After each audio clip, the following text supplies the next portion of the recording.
All right, guys, here we go. Let's do our first one here. Uh, let's kind of look at what you guys are going to deal with today. So, rate of change. You guys know rate of change as slope, and they use the variable m. So, if we do the rate of change as slope, and we say the variable is m, you guys have learned it as rise over run, or you guys have used it as the change in y2 minus y1 over x2 minus x1, or now we're going to be, it's called delta y over delta x, or it's the change in y's over the change in x's. So when we look at this, they'll give us some sort of setup. So I'm going to turn it into our piece where it's always a graph. There's always some sort of numbers. There's some algebra and their words. So the words really are, this is really kind of like the rate. That's our word right now. Words is a little different. It's usually the answer. So when we look at this, this will be the rate of change is equal to 19.5 degrees per hour. So really the words idea is either what you're given or it includes your answer. This is your answer or your justification. We got to be better at justifying. So we're justifying with words. Okay. So when we take something like this, and if you're not sure what to do, we just start graphing it. We'll just put 7 here. This is 8, 9, 10, 11, right? And we'll just go up here to 6. So we're going to put 6 right here. We'll take 8 and we'll put it up at 26. 9, we'll put it up here at 45. 10 will go up to 64. And 11 will go up to all the way to 84. So something like that. So let's just say it looks like that. So this is like 50 right here. And this is 100 up here. So that puts us, so what I did was I took 7 and 6 degrees. So 7, time is always here. So here's my time. Time is always on the x-axis. And the degrees are over here on the y-axis. And so at 7 a.m., it was 6 degrees. At 8 a.m., it was 26 degrees. So I just made points out of these. So 7, 6, 8, 26, 45. Oops, sorry, that's not the right way. 9, 45. So these are my x's and these are my y's. So I made an input-output table. So if we take our formula here and we say that the average rate of change or the rate of change is the change in y over the change in the x, all we're doing is we're taking our last point. Let me change colors here. We're changing our last point, which is going to be at 11 o'clock and 84 degrees. And we're going to subtract it from our first point for the x's. We're going to subtract it from our first point, which is 7 o'clock and 6 degrees. So if we follow our formula, the change in y, change just means subtract. So if we take this, my y is, I got a y here and I have a y here. So what's my difference between those two? It's 84 minus 6. Then I take my x's, 11 minus 7. 11 minus 7 gives me 4. So my answer is 78 over 4. 78 degrees over 4 hours. So if you put that in the calculator, you get 19.5. The key part I want you guys to understand is, let me do this, erase those guys right here. let's just talk about this right here. I'm going to do one more thing for you guys to hopefully kind of review and drive home. If we make it it's supposed to be a different color. I'm not very good at that. No, that was right. What am I doing?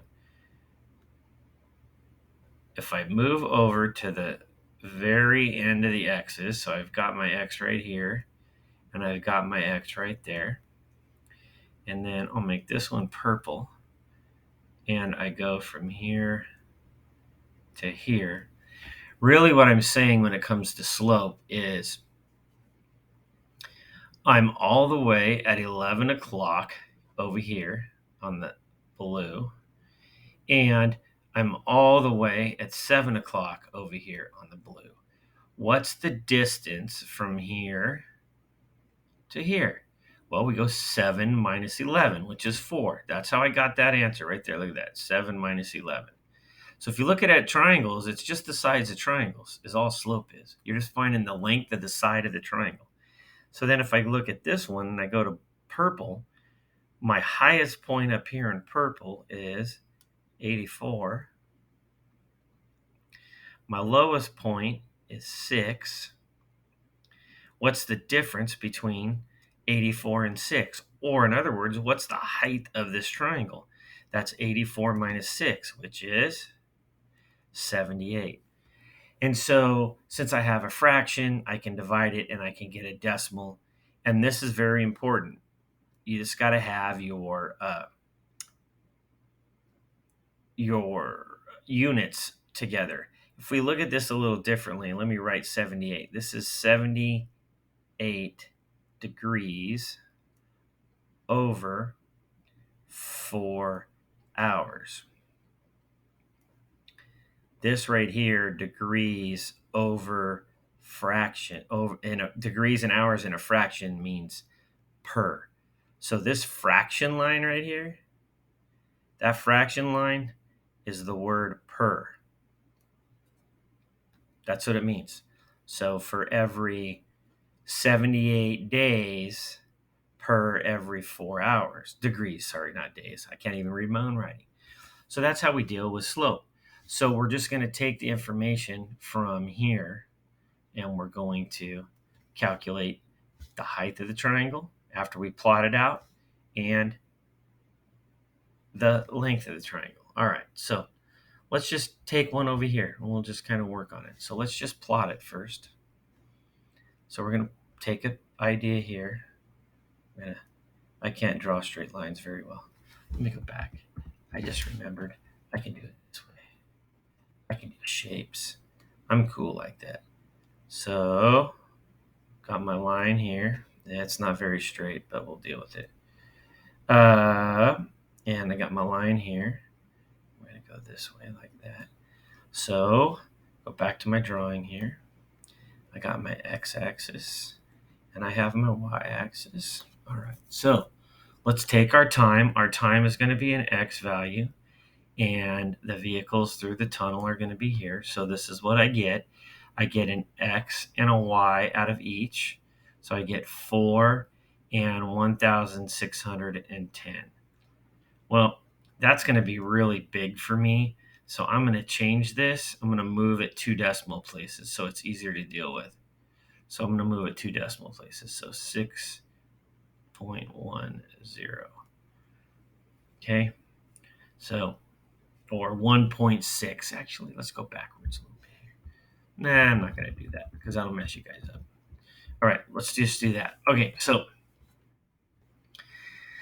now we've got these numbers here. I got 11 and 2,131 and 19 and 2,746. I got these big numbers. So let's just label them. I got 4. I got 11. I got 19. I got 22. And I got 28. So this is going to be our thousands. So let's just call this 1,000. Let's call this 2,000. Let's call this 3,000. Okay. So at 4, it's at 1,600. 110, so it's approximately there. At 11, it's at 2,100. At 19, it's at 2,700. At 22, it's at 2,900. And at 28, it's at 3,472. So now let's do what I just told you guys. Let's make a triangle out of the deal. So if I go like this, and I have my triangle, and I have the height of my triangle right there.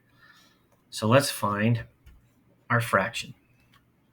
So we've got our run on the bottom, and we've got our rise on top.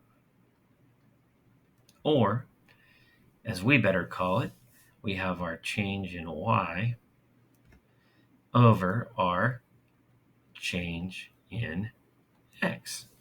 So what's my change in y? Well, I'm going to go from 3,000, let's do red like I originally said, 3,432 minus 1,610. So my change in y is the largest y value, 3,432 minus 1,610. Oops, 10. That's a horrible 10. There we go.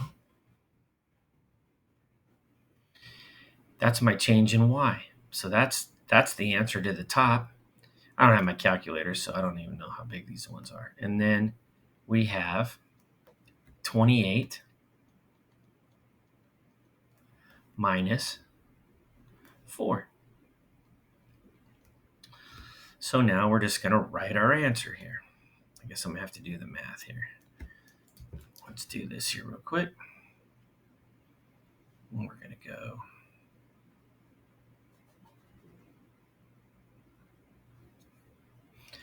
It's taking me a while to get my calculator. 3,432 minus 1,610. 1,822 vehicles in the tunnel. So this is vehicles. And then this is going to be 24. This is a 1 right here, guys. So let's finalize this deal. We're going to divide 1,822 divided by 24 means that I'm going to get approximately 76 vehicles per minute in the tunnel. So it's going to be I said approximately because it comes out to 75.9 vehicles. Well, you can't have a part of a vehicle. So it's about 76 vehicles per minute. So that's how you deal with slope, guys. It's always a graph when it comes to slope. And we just find the run, which is the change in the x's. And we find the height of the triangle. So it's all based on a triangle. So good luck, and we'll see you soon.